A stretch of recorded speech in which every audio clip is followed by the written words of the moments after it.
In this video I'm going to show you how you can easily change language in YouTube app on your iPhone. Be sure to watch the video to the very end so you don't make any mistakes, and of course do not forget to like this video and subscribe to my channel. Thanks guys.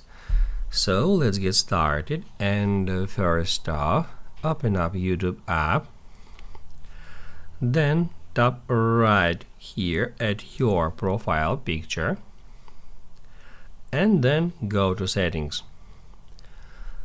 On settings, tap at general, and that's where we can easily find app language.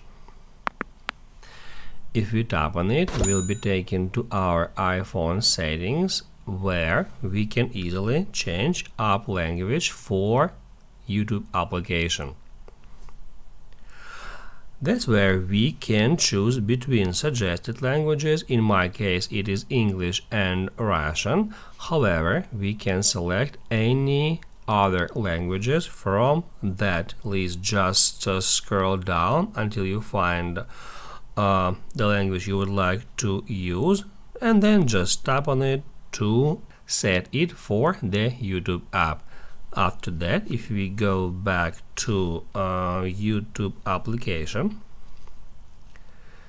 we can see that now all system menus are translated in Russian language. That's how you can easily change language in YouTube application on your iPhone.